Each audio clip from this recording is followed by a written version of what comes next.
So what was your question, Baldev? Sorry. Yes, Prabhuji. In Chaitanya Bhagat, we read that Vrindavan Das Thakur said that I only remember these few hundred, some of the names of devotees of Lord Chaitanya who he has personally met. But afterwards, Ved Vyas will reveal more devotees of the name. So when Ved Vyas will reveal and Well, you see, when the pastimes of the Lord transpired like 5,000 years ago, when Krishna was performing his pastimes, right? Those were not written in a book form that time. Or similarly, when Lord Ramchandra was performing his pastime, Lord Ramchandra's case, it was already written by Valmiki Muni before, but it was not propagated or known to people much. Or similarly, when Lord Narasimhadev performed his pastimes, it was not written immediately in the form of a book. Similarly, the Vrindavan Das Thakur is actually indicating that only mentioning few names, but doesn't have the capacity or ability to write all the names and the pastimes that transpired. Actually, whatever pastimes we know of Lord Chaitanya,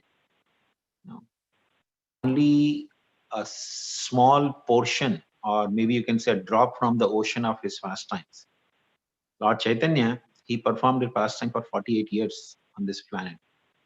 And in those 48 years, um, you know, he performed, Vrindavan Das Thakur actually mentions that in every moment, whatever Lord Chaitanya performed the pastimes, Anant Shish cannot complete it with thousands of mouths for eternity. So whatever pastimes we know of Lord Chaitanya is actually a small, uh, what do you call it, a drop from the ocean. And maybe someday Vyasdev would actually narrate all of those in the future. And actually, I heard the history also. Sarva Damodar Goswami had documented much more pastimes of Lord Chaitanya. Somehow the great misfortune of this world, the diary is lost. But that diary has so many more pastimes of Lord Chaitanya. Because Swami stayed with Lord Chaitanya very closely in Nilachal. But that diary is lost. It's not to be found. So that's a great loss for the Vaishnava community of this world. But Vyasdev, because he's Trikalagya, he doesn't need any diary. We are ignorant, therefore we need diary to, republish or produce those pastimes back in the book form. But Vyasdev is Trikalagya, so someday he will actually narrate all those pastimes. When and how, you don't know, because we have limitation here. Similarly, even the pastimes of Krishna or Lord Ramachandra or Narasimhadev, we know only little portion of it. Like if you read Harivamsh Puran, in Krishna book, we get to know only Krishna's very few selected pastime that Shukdev Goswami narrated to Parikshit Maharaj. But if you read Harivamsh Puran, there are so many pastimes of Krishna and the whole Yadu dynasty assisting Krishna in killing so many demons. We know only few demons that Krishna killed in Vrindavan and after going to Mathura and Dwarka, he killed few demons. But there is account in Harivamsh Purana alone of so many demons that Krishna killed along with the Yadu dynasty. You know, uh, they waged a war with those demons and killed them. You know. Read the Harivamsh Purana itself has so much account, which I'm sure none of us ever heard about those pastimes. You know. So, and that is again in on this Prithvi, on this earthly planet, we have the account of those pastimes. But if you go to the, Indra's Puri, Amaravati, or if you go to Varuna's abode, or Yama or Kubera's abode, they have Bhagavatam, which is much more bigger, much more vast than what we read. And they have much more incarnations of the Lord, which we may have never even heard about. But because we have limited capacity, so we have the limited version given by Vyas to us.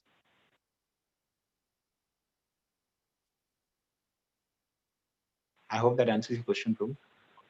Sure, Prabhuji. Yes, thank you very much, Prabhuji. Really. Dandavat pranams, Shankaranand Prabhuji. This is Pran Gupta. Haribol Mataji. Prabhuji, in the Bhagavad Gita verse, it is said,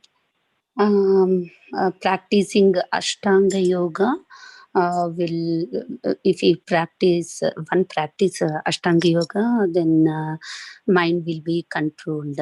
So in this day-to-day life, how to practice that yoga system, Prabhuji? We don't have to actually practice Ashtanga Yoga. No. Ashtanga means limbs of yoga. And some of the limbs we actually do practice, like yama, niyama. We do have yama and niyama in our, day-to-day life, like refraining from meat eating, gambling, intoxication. This is yama. And niyama is like, we get up every day and chant our 16 rounds, chant Gayatri Mantra. Niyama, We are following yama and niyama. And that actually brings the mind under the control. What we don't generally do in sadhana bhakti, which is actually good if one wants to adopt the asanas and the pranayama.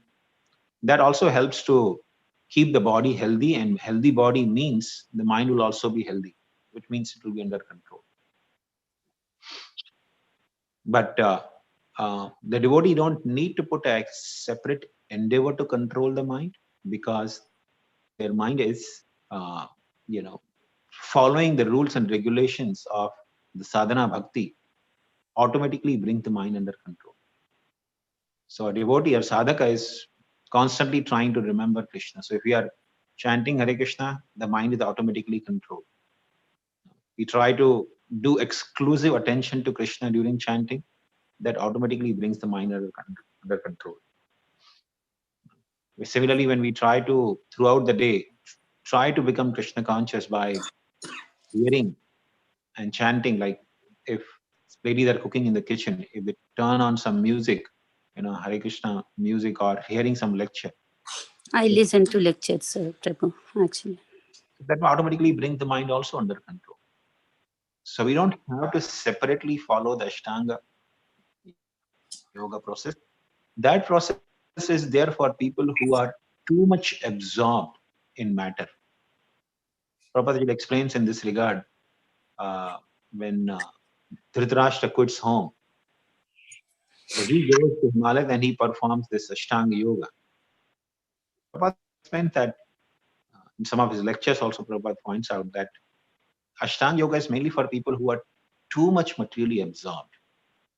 They simply cannot take to Krishna consciousness. So for them, it is recommended. So it's actually for less advanced people, the Ashtanga yoga.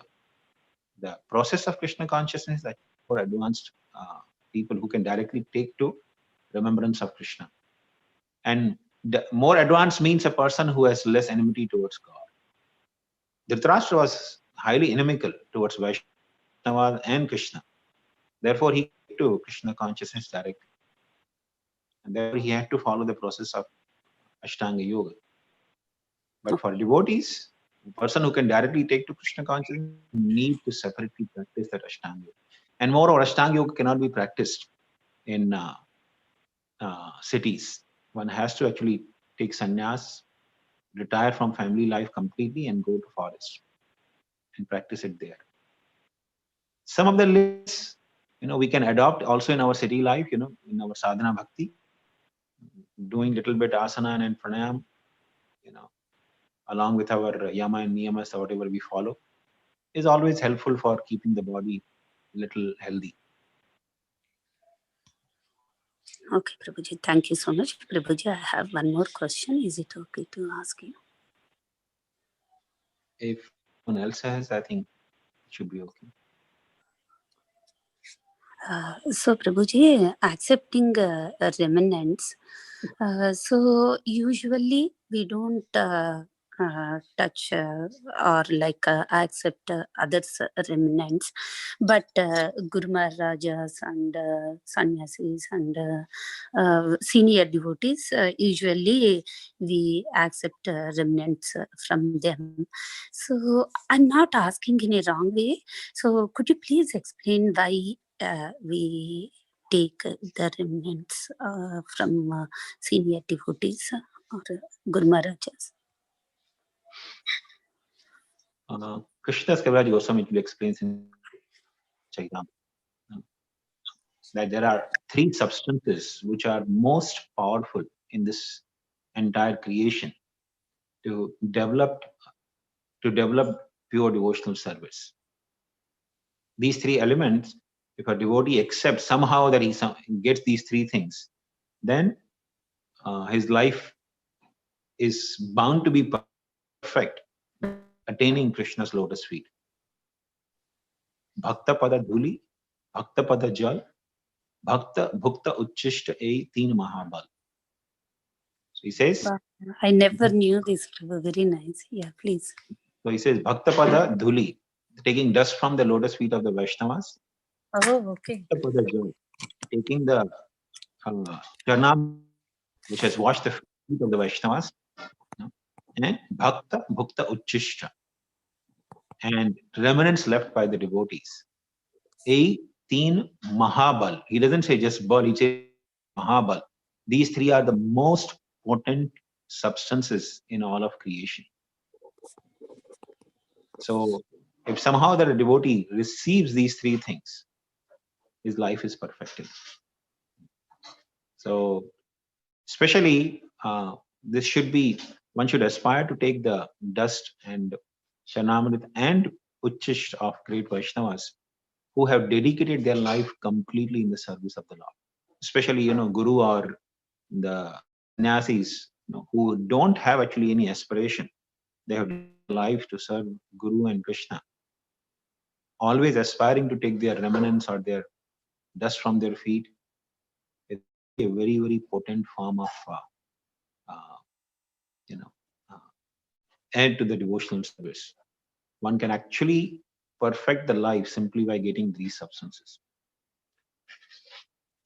And if one willingly receives, willingly receives from Vaishnavas, it becomes even more potent. But even if one doesn't get this willingly, Chaitanya Charitamrita describes that one should get it by some trick. Prabhuji, actually, I noted Bhakta Padaduli and Bhakta Bhukta Uchishta, and other one is what, Prabhu? Bhakta Padajal, the water that has washed the feet of Vaishnavas. Oh, okay. Very nicely explained, Prabhu. I never knew this. Very nice.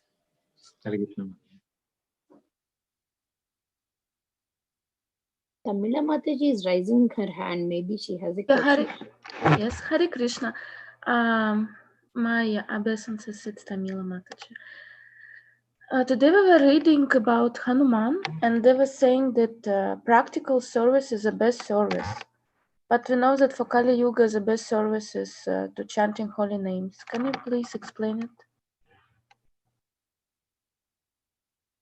Actually, chanting Hare Krishna is the most practical thing that we can do. I think we have discussed this many times before also, but I'll just reiterate that glorifying anyone is the best form of service. In fact, most of the professions in this world, if you take it, they are nothing but trying to glorify something or someone. All the professions you take, most of the people get paid simply for glorifying some company, some product, or some people. In political campaign, people simply try to glorify a person. In products, whatever advertisement you see, they are trying to just glorify a thing or a product. Or some companies, they glorify themselves. So actually speaking, in this world also, most of the people get paid simply for glorifying. So similarly, glorifying Krishna is actually a form of most practical or substantial service.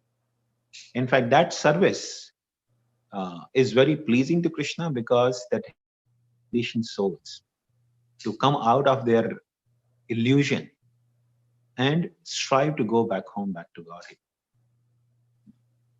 So therefore, that's actually the most practical, at the same time, very dear service to Krishna. A person who chants Krishna's holy name and helps other to chant the Krishna's holy name is actually doing the excellent service. And Krishna himself confirms in Bhagavad Gita that no one is more dear to me than such a person. I hope that helps Madhuri to understand. Yeah, thank you. But why it's written in the book which we read today that practical service is the best service? So chanting Hare Krishna or glorifying Krishna is actually a practical service. No? Don't you think that a person who, doing marketing for a product is doing something? Otherwise, why will get paid? So it's a practical service. So similarly, glorifying Krishna is also a practical service. So what is then not practical service? I just don't understand the differences. So impractical is, simply somebody simply sits and doing meditation or appreciating only, in the mind. Like, if you see, if you hear Krishna's glories from the scriptures or from the, and the mind only you appreciate, that's also a service. But you can say it doesn't really benefit others. It only benefits the person who's himself doing. So suppose, if I am working for a marketing company, so I'm given so many scripts to glorify that product, or the company. If I keep saying that in mind, I dial people's phone and simply say that in mind, do you think I'll get paid by that company? No. No, right? So similarly, but in case of devotional service, a person who is simply remembering Krishna in the mind for his own benefit still gets the benefit, similar benefit like others, but doesn't really pleases Krishna most. And therefore, Prabhupada actually mentions in many places that a yogi who simply leaves the city and retires to the forest for his own benefit is very selfish, doesn't really please Krishna so much. Yeah. So that's kind of impractical service, simply working for one's own welfare in spiritual life is impractical. But actually trying to glorify Krishna and help others also to attain lotus feet of Krishna is the most practical form of service. Thank you. All the rasas include, except the Shanta ras. There are 5 rasas in which devotees serve Krishna: Shanta, Dasya, Sakhya, Vatsalya, and Madhurya. Except Shanta, everyone else does the practical service. Only Shanta devotees, they appreciate Krishna in the mind. Yeah. Thank you. I understood. Thank you, Hare Krishna. Hare Krishna Prabhu, this is Aniruddha Techadas. I had a question. Yes, Prabhu. Prabhu, you mentioned that Swarup Damodar's diary was lost. So, but Krishnadas Kaviraj Goswami actually referred to the diary, right, when he was writing some of the pastimes in Chaitanya Charitamrita. So, is it like after Krishnadas Kaviraj Goswami wrote Chaitanya Charitamrita, then the diary got lost? Of course, I think Krishnadas Kaviraj Goswami's time, diary must be there. Diary must be there. And Krishnadas Kaviraj Goswami mostly heard these pastimes, from the direct associates of the Lord, especially Raghunath Das Goswami and Rup Sanatan in Vrindavan. Because Raghunath Goswami stayed in Vrindavan, his last portion of his life after Lord Chaitanya departed from this world. So Raghunath Das Goswami went to Vrindavan with the intention of, finishing his life, but then being inspired by Rup and Sanatan, he started narrating those pastimes which he had personally witnessed. So Krishna Kaviraj Goswami heard those pastimes. And that's how he narrates it. But the diary of Sarup Damodar Goswami had much, much more details and pastimes of Lord Chaitanya. Right. So Vrindavandas Thakur is none other than Prabhu Vyasdev himself, right? Yes. Vyasdev. So if he had wanted, he could have wrote like all the pastimes, right? Because we cannot kind of, absorb all this. That's why he just wrote as much as, we can absorb, I believe, right? Yes, definitely. I mean, he could have done that, but he mentioned many times in his books that I'm afraid of making this book voluminous. And when you're talking about 500 years ago, writing book was not an easy thing, or distributing book was actually the most difficult task in this world that time. Because writing a book means you have to actually handwrite everything on a palm leaf, not on a pen and paper. Pen and paper is much more easier. But if you want to write anything, you have to actually a palm leaf and inscribe everything on the palm leaf. You have to actually, cut it through the palm leaf by writing it. If you see the old manuscripts, if you sometime happen to go to Vrindavan and see those manuscripts, original manuscripts by the Goswamis, you will see that they are actually inscribed on the palm leaf. So it was actually a very difficult task to write a book. Even nowadays, if you want to write a book, it takes effort and endeavor. Even to type on computer takes a lot of effort and endeavor and proofreading it. What to speak of 100 years ago, when you have to actually put everything on a palm leaf, and that will be your copy only. Then somebody else wants to read, they have to copy that. That means they have to again write the same thing on the palm leaf. That'll be the second copy, right? So it actually was not an easy task, especially 500 years ago. We are actually very fortunate that because of this technology, Prabhupada has given so much literature, and now Vaishnavas continue to produce so much more literature. Like if you see, Gopi Pranadhanam Prabhu, Bhanu Swami, or even Kushakrita Prabhu, they left such literature for us to absorb our mind on Krishna. We have actually so much literature available that we can finish our entire life. If we 24/7, if we continue reading, we'll still be not able to finish all the literature that has been given by the Vaishnavas to us. But that was not the case 500 years ago. It was a very difficult task. Right, Prabhu. In the other yogas, Prabhu, actually, we could hear and remember, right? So then it was not required. But in Kali Yuga, we require all these books because our memory is not that sharp. That's right. We need books in Kali Yuga. Thank you, Prabhu. Hare Krishna, Prabhuji. Then with Pranam Jai Srila Prabhupada. Prabhuji, regarding the three things you spoke about from the devotee's lotus feet, and that is dust from the lotus feet of the devotee and Charnamrita, and also the remnants of his foodstuff accepted by him. So there is a deeper meaning to it, right? Could you share that?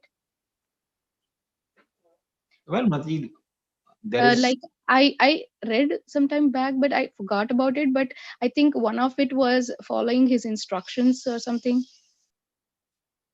That is definitely there, but the direct meaning itself is also very, very significant. That if we can actually get the dust from the feet of Vaishnavas, which also following their instructions, if we can get the water from their feet, we don't have to speculate on everything. This also means simply following their instructions. So the spiritual master, if he's giving instruction, or the Shiksha Guru or Diksha Guru is giving instruction, and we say, no, I'll take feet, but I don't follow. That is not good. Following their instructions is also equivalent to taking dust from their feet.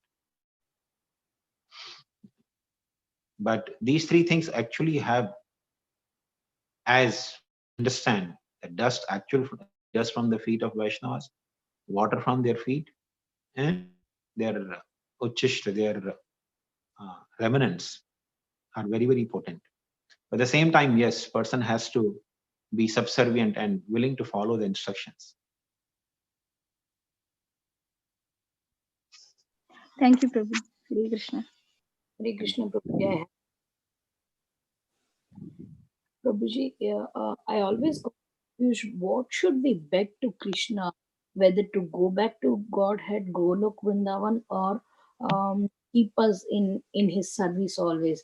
Because I figured it out, these two are different. Actually, so many times I heard what I'm hearing, chanting, reading Srimad Bhagavatam, everything leads us like book distribution leads us to go back to Godhead. And so many times I'm hearing we whether it is here or anywhere or Golok anywhere, we need to please put me in your service. So I what should we beg or pray for Krishna, Prabhuji? Well, that is very clearly explained by Here's your reminder. Lord Chaitanya Offer water to in his Surya Sikshastakam Dev. prayer, right? Lord Chaitanya explains, Mama Janmani Janmanishware Bhavatad Rahe Tuki Twai. Here's your reminder. So, Offer water to Surya Dev. so this is actually the idea or a consciousness of a Vaishnava. A devotee is happy simply doing some service to Krishna. A devotee doesn't aspire to even go back home, back to Godhead. Ideally, that should be the aspiration of a devotee. Devotee doesn't aspire to even go back home, back to Godhead. He's simply happy wherever Krishna wants to keep him in his service. I remember a beautiful quote Ranand Maharaj actually made when we were in the ashram days. He said, if Krishna wants you to live in a palace and you want to live under a tree, so living under a tree is sense gratification. And if Krishna wants you to live under a tree and you want to live in the palace, living in the palace is sense gratification. So where we live is not significant. Where Krishna wants us to be, that is significant. So we simply are willing to, Krishna wants me to be in the material world. No. Or even Krishna wants me to go to hellish condition of life and live there for any purpose. And if I say, no, Krishna, I can't tolerate the hellish suffering, that is sense gratification. So a devotee doesn't aspire to simply go back home, back to Godhead. A devotee's aspiration is, as Chaitanya Mahaprabhu says, Mama Janmani Janmanishware Bhavatad Bhakti Rahe Tuki Twai. If Krishna wants me to take birth again and again in this world, Mama Janmani Janmanishware, so birth after birth, I don't mind taking birth in this world again and again. But Bhavatad Bhakti Rahe Tuki Twai. I want Ahetuki Bhakti and to the lotus feet of Krishna. So that should be the aspiration. And this is not the aspiration just Sri Chaitanya Mahaprabhu is teaching us, but this is the aspiration of all the Brajvasis as well. When Uddhava visits Vrindavan, that time Nand Maharaj actually makes exactly same prayer. He tells Uddhava, Uddhava, my only aspiration is that birth after birth, And he says actually, wherever I may take birth according to my karma, my only aspiration is that I may have my attachment and love for Krishna increase every moment. This is the aspiration of Nanda Maharaj. Bhaktivinoda Thakur has put the same thing, same prayer in a beautiful song. In that song, he says, Prabhu Tava Pada Yuge Ora Nivedan. In that he says, Nija karma, Nija guna karma doshe, je janma paye. Janme janme Prabhu Tava nama guna gaye. He says, my dear Lord, because of the fault of my own karma, I may take birth wherever I may take birth. Nija karma guna doshe. Je janma paye. I may take birth wherever you want me to take birth. or because of my own fault of my karma and gunas, conditioning by the three modes of material nature, I may take birth in anywhere, in any species. But only aspiration I have is that I should continue to sing your glories. Tava nama guna gai. So I hope that helps to understand what should be the aspiration of a devotee. Yes, Prabhuji. Can I ask one more doubt for this? Prabhuji, if you don't have that inner real aspiration, but by a rural reception, we believe that, and we can develop that aspiration. That will help. Krishna will help us. Definitely. Now, anyone who comes to Krishna consciousness in the beginning doesn't have that aspiration, but simply by hearing from the sadhus or Vaishnavas, we actually develop that aspiration. So all we need to do is just keep hearing. By hearing, we will develop the aspiration. And that works in the material world also. Just imagine if you keep hearing, from your friend circle, somebody says, oh, I got this Tesla model. And they say, oh, I also got Tesla model. This is so nice. That is, the car works in this way, that way. They give you all the description. You keep hearing, and then you develop attachment. I also want to get that car, right? So similarly, if you keep hearing about Krishna, if you keep hearing about the aspirations of pure devotees, we also develop similar aspirations. So association means nothing but what you keep hearing about.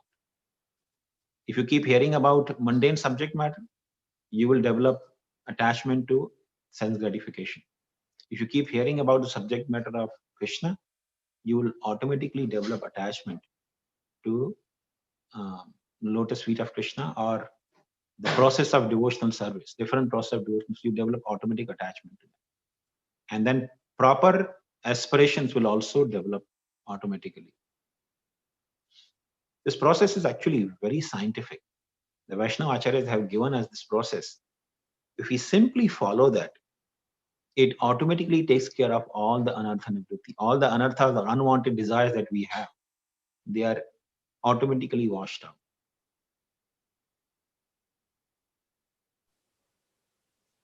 Yes, Prabhuji. Thank you. Hare Krishna. Thank you. Hare Krishna, Prabhuji, Dandavat Pranam. It may be silly question, but curiously I'm asking Prabhuji. In Vaishnava etiquettes, in there mentioned Sri Radha Krishna. Like we generally call Sri Krishna and Srimati Radharani, right? Like as of my knowledge, Sri means goddess of fortune, Lakshmi Devi, right? Yeah. So what is here meaning, Prabhuji? Sri Radha Krishna. Sri why? Like Sri means 2 times. Actually, this is actually a person who has knowledge of Sanskrit grammar. He'll be able to appreciate. So there is something called redundancy, So Shri means actually refers to Lakshmi Devi. So when you say Shri Lakshmi, it sounds like redundant, almost like redundant. Twice you're saying Lakshmi. But still it is not redundant. It's actually ornamental. This is actually pointed out by Lord Chaitanya in his conversation with Keshav Kashmiri. I think Vijay Prabhu has been studying Sanskrit, so he can explain you much better. But this is actually ornamental. When you say Shri Radha, so Shri twice prefix as in front of name of Srimati Radharani and even Krishna is actually ornamental, because Shri also refers to someone who's opulent. So Lakshmi is of course opulent, but if you say Shri Krishna Chaitanya, that means Krishna Chaitanya Mahaprabhu. You are referring Shri as very opulent. So Prabhuji here, sorry to interrupt you. Shri also refers to Lakshmi, but Shri also refers to somebody who is opulent. So we can call for female also Shri? Yes, even for female we can call Shri. Okay. And one more we call like Srila Prabhupada, right? What is about for Srila? Srila is a way of respecting a saintly Vaishnavas. So any saintly person can be referred as Srila. Srila Prabhupada or Srila Bhaktisiddhanta Thakur, Srila Gaura Baba Maharaj. No. For devotees, we can So- call like Srila kind of thing. Yes, but only for, generally we refer only to Vaishnava Acharya as Srila. And we have been reading our Vaishnava etiquette. There are different ways to call different devotees. Like a Grahastha can be called as Adhikari, Shri Adhikari. So you say, Shriman Anand Baldev Das Adhikari, so something like that. So if you want to refer Vaishnavas, those who are Grahasthas, they are called Adhikari, and Sannyasis are generally called Goswami. So for Sannyasis, you can even use the word Srila. So like we say, for example, Srila Jayapataka Swami Maharaj, Srila Radhanath Swami Maharaj, or Srila Indradumna Swami Maharaj. So you can refer in that way. There is inappropriate or wrong in that. Okay, Prabhuji. Thank you so much, Prabhuji. Thank you. Hare Hare Krishna. Hare Krishna, Prabhu. Haribol, Prabhu. Hare Krishna. Yeah, I had two questions, one regarding to yesterday and one regarding to Sirisha Matri's question. So you were mentioning about Nanda Maharaj and how even he was explaining to Uddhava how he just prays that life after life he can be happy with Krishna. If I got it right. And my I just had a question because I was reading this song that was that the Mother Yashoda sings before Damodar Leela, and she's singing she's singing initially she's singing about how Krishna is like the tilak of the entire Gokul, like Gokula Mandal, and she says that later she's like thanking Lord Vishnu, saying thank you Lord Vishnu for saving my son from the whirlwind demon and all sorts of things, like out of love for Krishna, because she doesn't think Krishna is the Supreme Personality of Godhead. In the same way, I was just wondering with Nanda Maharaj, like I'm sure like he doesn't think Krishna is the Supreme Personality of Godhead. So at the same time, is it like a sadhaka at the same time, even after even attaining that high of a relationship with Krishna, at the same time, does he acknowledge that it is really Krishna that is giving him this joy? Like it is his service to Krishna? Because I'm just trying to like process it in my head, because it doesn't seem like Mother Yashoda thinks of herself as doing service for Krishna. Rather, she thinks of herself as like a mother of Krishna in that sense. Well, in case of Nityasiddha, associates of the Lord, they are completely ignorant of the Krishna. They don't recognize Krishna as the Supreme Lord. They simply love Krishna. And love is expressed through service. Love means expressed through. So all the pure devotees of the Lord who have, developed intimacy and love for the Lord, they are covered by Yogamaya potency of Krishna. They do not recognize Krishna as Supreme Lord. Love him. That is the unique feature about the pure devotees. But in sadhana, we do the same thing. We express our love through service to Krishna, though we are conscious of his position as the Supreme Lord. But the quality wise, you are to do the same thing that the pure devotees do. And that is actually the special prerogative of devotional service. Devotional service can be actually performed by even a Baddha, even a conditioned soul who has innumerable material desires, has no true appreciation for Krishna, but can still engage in devotional service. That's a special mercy of Srimati Radharani and the Vaishnava Acharyas who have brought this process of devotional service, especially in this age of Kali Yuga. This process of devotional service is always potent and available, but is not so easily available in other ages as available in Kali Yuga. So actually, Vaishnava Acharyas have glorified this age of Kali Yuga, that during this of Lord Chaitanya for 10,000 years, the living entity are so fortunate that they have access to same devotional service which is performed by the Brajavasis or the completely pure devotees of the Lord who have no other aspiration than pleasing or satisfying Krishna, is available to even conditioned souls who have no appreciation for Krishna. So yes, Nanda Maharaj, he has aspiration, and Vaishnavacharya is teaching us to have the similar aspiration, because uh, even when Bhaktivinoda Thakur is singing, songs of Vaishnavacharya, if you see Bhaktivinoda Thakur and Narottam Das Thakur, their songs, they reflect similar mood like Brajavasis. So okay, got it. Prabhu. they condemn themselves that we are not qualified, but they have the expression of love for Krishna is there, just like Brajavasis.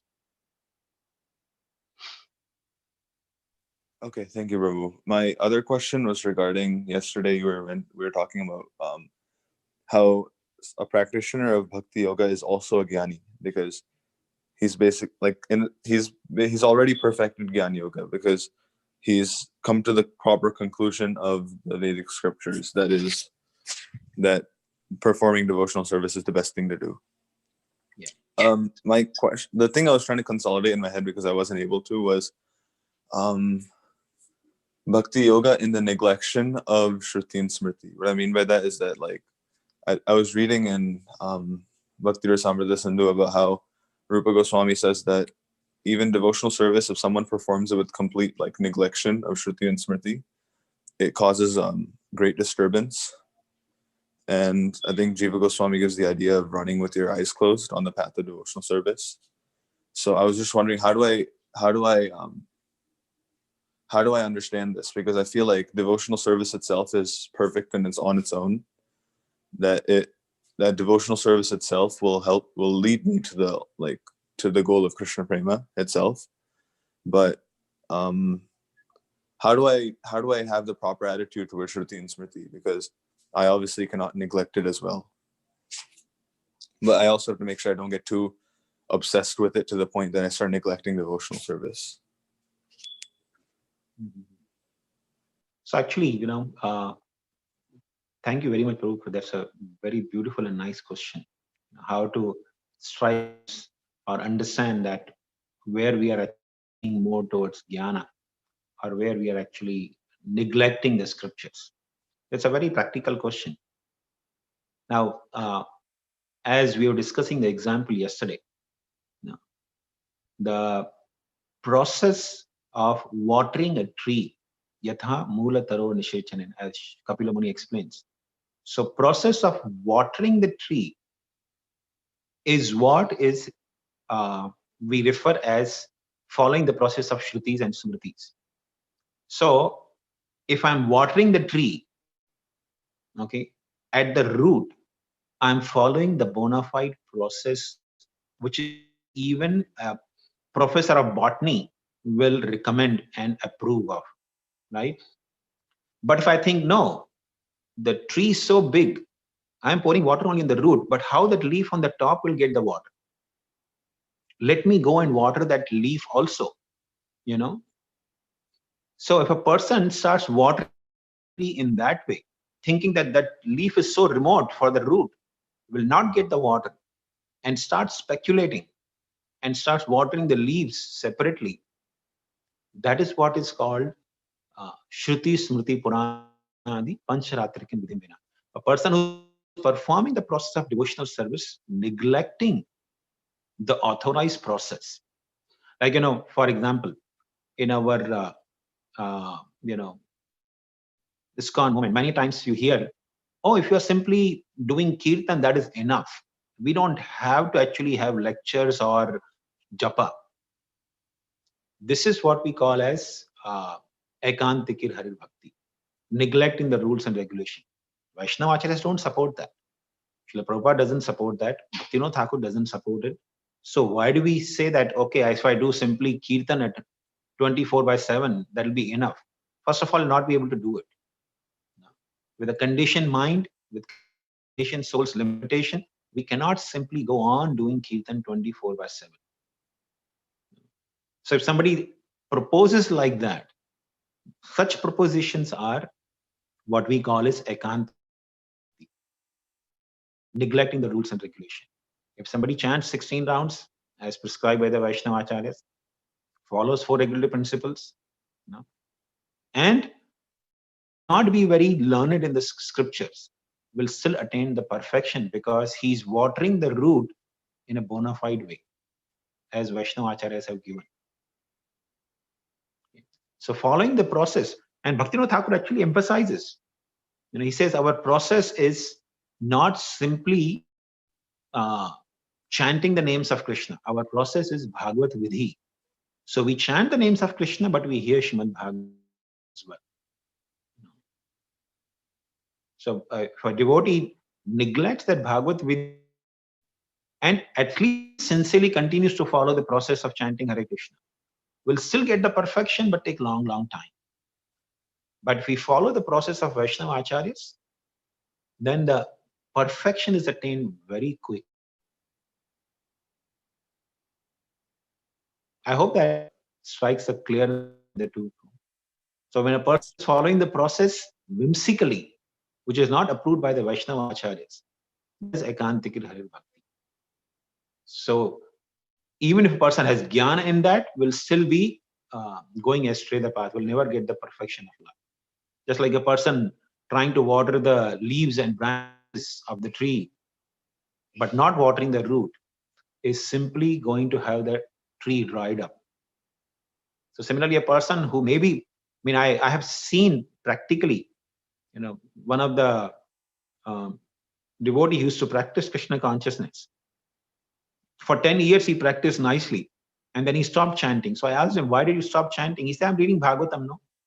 I'm trying to focus on my, it's enough for me. But you know what? I was in touch with this devotee for almost 2 years. I didn't even see him reading Bhagavatam. I asked him, are you reading Bhagavatam? And he said, no, Prabhu, I'm not reading Bhagavatam. So no chanting, no reading Bhagavatam. And all you do is just end up in, spending time on internet or watching movies. That's how a person loses or goes astray the path. If we simply follow the process given by the Vaishnava Acharyas, then we can actually. I hope that makes sense, Prabhu. Yes, Prabhu, thank you. So the proper understanding is that rules and regulations should not be whimsically neglected, and if followed, they should be followed with the proper understanding that this is going to take me closer to Krishna. Yes. Because I think it reminded me a lot of the second verse of NOI. I think that's one of the things Rupa Goswami says. Because, thank you, Prabhu. Because I feel like if we forget the end goal, I feel like there's no point to the rules and regulations anyways. Yeah. Thank you, Prabhu. Hare Krishna, Prabhuji. Two things. One is Mukesh Prabhu is with us. He's joined us today first time. And second thing, I just wanted to know what is the difference between Shiksha Guru and Diksha Guru. And the Diksha Guru generally have too many disciples, so we don't see them giving us a time, or we can get their instructions. So should we start taking this instruction from Shiksha Guru, or how does it happens? If you can just give us some idea. The very word Shiksha Guru means a person whom you are taking instructions from. That is the meaning of Shiksha Guru. So Diksha Guru is always also Shiksha Guru. He gives Shiksha, and maybe giving Shiksha to one basis, may give general instructions, like, Srila Prabhupada wrote his books. So in that way, he's Guru for even people who never even met Srila Prabhupada, but they read his books. So he's also Shiksha Guru for them. So Shiksha Guru is someone who gives us. If we receive Shiksha from someone, he's always our Shiksha Guru. So Srila Prabhupada is Shiksha Guru for all the ISKCON devotees. Whether they met Prabhupada or never met Prabhupada, he will always remain Shiksha Guru for them. Okay? Diksha Guru is the one who gives us Diksha and properly connects us with Guru Parampara system. So he's the link to link us with the chain of Parampara system. And he plays a special role in our lives. Even if he's not able to spend time with us, but he makes sure that all his disciples are actually taken care of, nourished in Krishna consciousness. You know, this is not something new that we see even in ISKCON society. Loknath Goswami, he never had personally, nourished his disciple Narottam Das Thakur. He made sure that Narottam Das Thakur was put under the care of Jiva Goswami, and Jiva Goswami nourished by instructing, Narottam Das Thakur. So that Guru's responsibility, Diksha Guru's responsibility is to make sure that the disciple does get Shiksha and nourished in Krishna consciousness.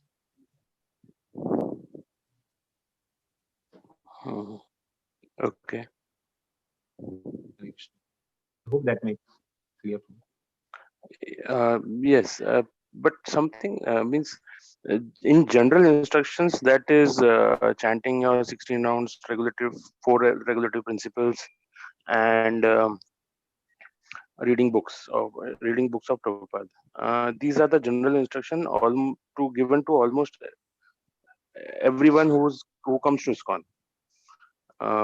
But then should we also get some other things, some other projects or something which can help in spreading Krishna consciousness or something like this? I don't know what it means exactly. I do not know, but I think we should get something also, other thing also as a project or something which can help enhancing your devotional life.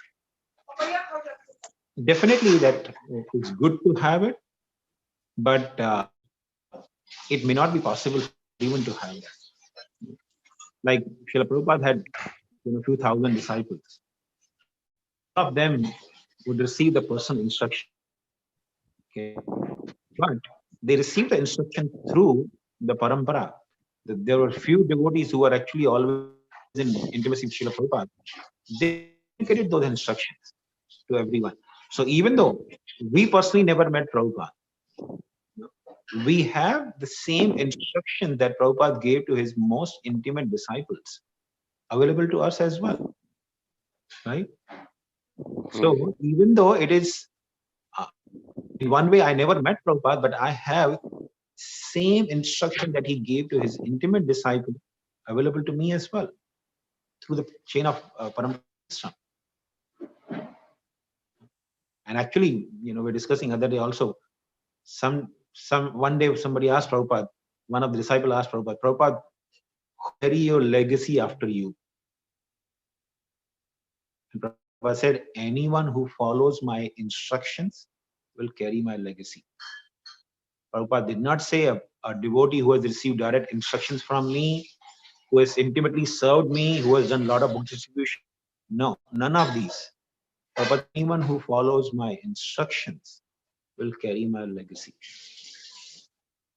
So this is actually the most crucial thing. The Guru Tattva, the Guru in our spiritual life, in our life represents Nityananda. Whatever instructions we actually receive from Guru, whether Shiksha or Diksha Guru, is actually direct manifestation of Nityananda Prabhu's instruction. And there is no question of general instruction by Nityananda Prabhu or a specific instruction by Nityananda Prabhu. Every instruction that comes to us is actually specific to us. We should not think that this is only a general instruction. Oh, chant Hare Krishna. Chanting Hare Krishna is a specific instruction that I am receiving from Guru Parampara. Directly, Nityananda Prabhu is giving me that instruction. Krishna is directly giving that instruction. So we should always remember this. Because between Guru and disciple is not simply to be understood from material perspective. That I'm not getting the personal instruction or personal time, which may not be possible for everyone. If you can get, that's very good. But if you can't, no. I mean, if you see some of the dedicated disciples of Srila Prabhupada, and if you see how much time they really got from Prabhupada, how many times actually they met Prabhupada in their entire life. If you take, for example, Guru Maharaj, Radhanath Maharaj, how many times he actually met Prabhupada? Hardly 3 occasions. 3 or maybe I think 4 occasions he personally got to see Prabhupada. And maybe just 2 times, couple of times he actually got to speak to Prabhupada. And that's also not for a very long time, just for a moment or two. One on the Pandal program where Prabhupada allowed him to touch his feet. And maybe another 1 or 2 times in New Vrindavan. So but you see the dedication. Similarly, if you see the dedication of some of the disciples of Prabhupada who actually hardly ever had any time. I remember one of devotees, Prabhupada disciple in LA, Bhrigupati Prabhu. He was telling he got Brahman initiation from Prabhupada, but Prabhupada didn't even utter the entire Gayatri mantra in his ears. He said he had to even reveal it to everyone. That the people say, no, you are not Brahman initiated. He got one thread, but Prabhupada didn't even speak the whole Gayatri mantra in his ears. But his life, he has been such a dedicated, Vaishnava. So it's actually not having personal instruction is actually very good, but not everyone may have that facility. But the most important thing is to whatever instructions we receive coming through parampara, through shiksha and diksha guru, we should actually take it seriously, and that will bring perfection in our life. Other day somebody was asking how we can become dear to Guru, how we can actually become dear to our own spiritual master. The guideline is given. Bhaktivinoda Thakur has written in that song, where Nityananda Prabhu is personally saying, Nityananda Prabhu is the actual Guru, Adi Guru. The Guru in our life represents Nityananda Prabhu. So Nityananda Prabhu is giving direct instruction how you can become dear to him. He says, Je jana Gauranga bhaje se amara. Anyone who worships Gauranga Mahaprabhu becomes my life and soul. This is Nityananda Prabhu's instruction. So you can actually become very dear to your Guru, if you sincerely worship Sri Chaitanya Mahaprabhu. So this clear-cut instruction we have. And actually sincerely worships Krishna can experience the showers of blessings and love from the spiritual master. Oh, thank you. Nicely explained. Thank you. Because that relationship is spiritual and the experience is also spiritual. It has no material or the distance, material distance does not really hamper that relationship in any way. Yeah, thank you. Really. So more questions further, I think we can stop here. It's already very late. So thank you very much. Vancha kalpa tarubhyascha